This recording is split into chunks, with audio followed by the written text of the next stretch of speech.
From babysitting massacres to Vietnam vets fighting zombies, today's stories have a little bit of just about everything imaginable. However, one thing these 5 people have in common is the place they all end up in. This is the story of the survivors of Dead by Daylight, chapters 1 through 4.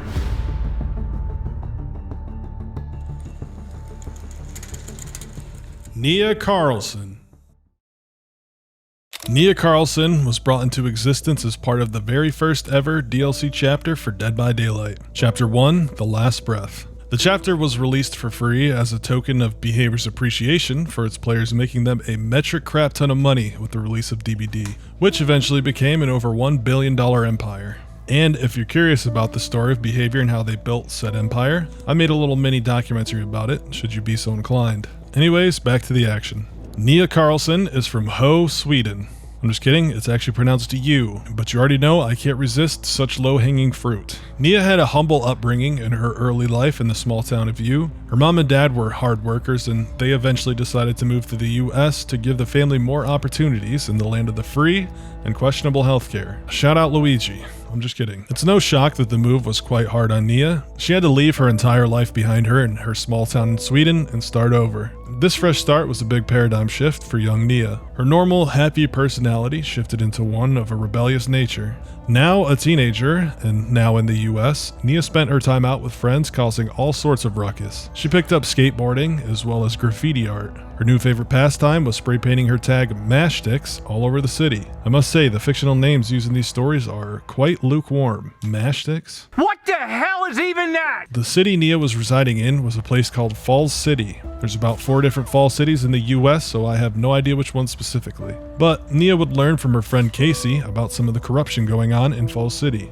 Casey was a pretty passionate activist. She enlightened Nea about how the evil corporations in the city were poisoning the land with their manufacturing waste, and how the mayor was in on the whole ordeal. One water bottling company in specific was dumping toxic chemicals into a river that supplied a district of Falls City called the Narrows with water. The Narrows was the poorest and most polluted district in Falls City. The locals there began falling ill, with many people developing Minamata disease, which is severe mercury poisoning. First discovered in Minamata City in Japan in 1956, Minamata disease is caused by eating fish and shellfish contaminated by methylmercury discharged in wastewater from a chemical plant. The mayor did nothing about the issue because he cut a deal with the beverage company to reroute the clean water from a lake to the bottled water facility to fill the bottles. Meanwhile, connecting the Narrows to the old river system, which the bottling company would then dump their toxic waste into. This did not sit well with Nea. In retaliation, she tagged the bottling factory's garage door with her tag Matchsticks. She believed this would send a message to the factory that they are not welcome. Nea then went and told her friend Casey about her accomplishment, and Casey was not very impressed. She claimed that by just tagging her name, her message essentially meant nothing. Casey stated, "Stand up for something or stand for nothing. Your choice as an artist, your political choice." In order to prove herself and send a true message, Nea devised a plan that would surely get her point across. Nea found the mayor sitting inside of a restaurant and found his car outside. She knew it was his car because it had a license plate on it saying so. When she thought the coast was clear, she grabbed her can and spray painted the words "Water is life" on the side of it. Unfortunately for her, someone caught her in the act and notified the mayor. He stormed out of the restaurant and saw Nea skating away. A wild pursuit followed. The weather that day was not ideal for a high-speed pursuit. It was pouring rain. As the mayor gave chase, he sped down a road in a wooded area where he lost control of the car and slammed into a tree, flipping the car over. Nea went to check on the mayor but saw flashing red and blue lights heading their way and decided to book it. In Nea's line of work, evading the fuzz was a common occurrence. Graffiti is usually pretty frowned upon, so it wasn't rare for her to be involved in some sort of a chase. But luckily for her, her sick skateboarding skills would always come in handy, and she became a nimble little hooligan. With Nea's extracurricular activities involving her spending most of her time out in the streets, her parents became quite used to her being gone for days on end. So when Nea would go missing for a few days, once again, they weren't too concerned. Unfortunately, this time was a lot different. Nea's friends dared her to tag the old asylum in town. That asylum being the abandoned Crotus Pren Asylum. Crotus Pren met a tragic end many years ago when a nurse named Sally Smithson went on a rampage and murdered over 50 people there one night, and eventually became every DBD player's favorite killer to play against. So when Nea headed to the old asylum and was never seen again, it's safe to say someone, or something, was waiting for her.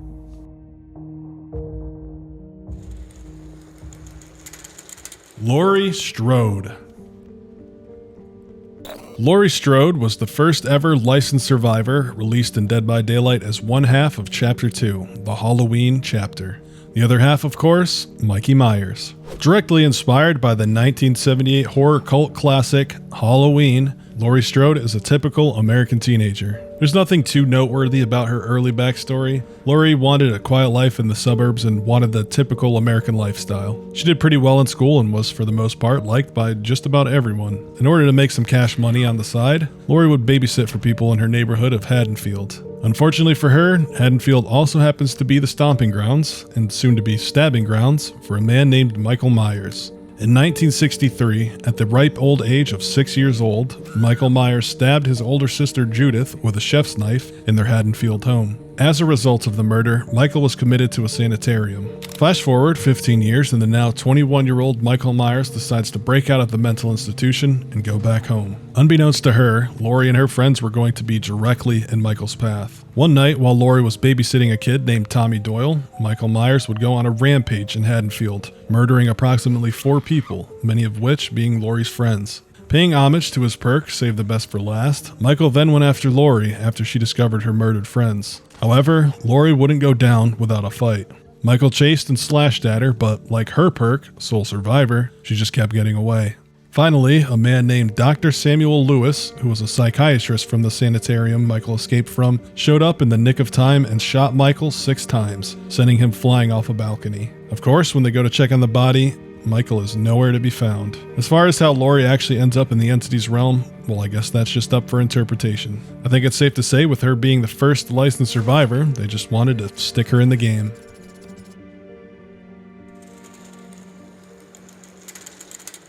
Ace, the helpful hardware place, Visconti. Ace Visconti grew up a poor boy in Argentina, but thanks to his smooth-talking Italian charm, he would eventually gamble, or scam, his way to the land of opportunity. He wasn't good at gambling or anything, he was just sly enough to trick people into thinking he was, or that he could double their money if they just lend him a few more bucks. Ace would gamble on just about anything, even going so far as to gamble on a bizarre slug-eating contest at a sports bar fittingly named Uh-Oh's. Ace bet his friend Wallace whether one of the contestants would puke or not at the end of the competition. And yes, the guy did in fact end up puking. But Ace was a very competitive guy, going double or nothing with Wallace on whether he could last 5 minutes in a fight against the female lightweight MMA champion who happened to be at the bar as well. Ace got his ass whooped in just about every way imaginable, but he managed to not die for the full 5 minutes, saving himself from losing his lucky alligator tooth that he used as a stake in the bet. But the gambling lifestyle will catch up with anyone, and Ace Visconti was no different. Ace racked up one too many debts with the wrong people, and it was time to pay up. However, when they did come to collect their money, Ace was nowhere to be found. They figured someone tipped him off and he fled the country, but they could never truly understand where he actually ended up.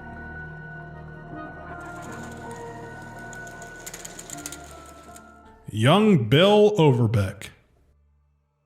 Bill Overbeck was introduced into DBD with the first half chapter ever released in the game, Chapter 3.5, Left Behind. He of course comes from the 2008 smash hit zombie shooter, Left 4 Dead, where, in a similar fashion to DBD, 4 survivors need to fight against hordes of zombies after an outbreak ravages the east coast of the US. Bill Overbeck is an American veteran who served 2 tours back in Nam. He was honorably discharged for an undisclosed reason, but being back in civilian life was a whole different challenge than what he faced back in Nam. For decades he tried working dead-end jobs, but of course hated it. Luckily, a zombie apocalypse would bring some excitement back into his now peaceful life. Bill went in for a routine surgery to remove some of the shrapnel in his knee that he received during the war. In order to perform the surgery, he would need to be put under anesthesia. Upon waking from the anesthesia, the world around him had delved into chaos. An outbreak of a highly contagious pathogen nicknamed the Green Flu had began spreading in Pennsylvania. If you've literally seen any zombie movie ever made, you get the picture. The first thing Bill did during the apocalypse was make his way back to his house and put on his military uniform. After suiting up for war, Bill made his way through the now decimated ghost town and eventually ran into a few other survivors. Eventually they all got themselves into a bit of a pickle, and Bill made the courageous choice to sacrifice himself for their survival. At this point, it's worth noting for future reference that there are typically a few ways survivors are chosen by the entity. On the Dead by Daylight forums, the user IcemanCat summarized it in a great way, separating the possibilities into 3 categories. The first category is the person in focus having a significant amount of hope, since stealing this hope from a soul is what satisfies the entity the most, the same way Chipotle does for me. The second category is the survivor is lost. This can mean lost literally or metaphorically. For instance, all of the original Survivor Quartet members getting lost in the woods. The third and final category is the survivor is in a critical situation. Situations like these are likely to be scenarios where if it weren't for the entity capturing the survivor, they would have died instead. In Bill's case, his sacrifice for his fellow survivors caught the interest of the entity. And of course, his body was never found. No one knows that he still has the only thing he ever wanted, an enemy to fight.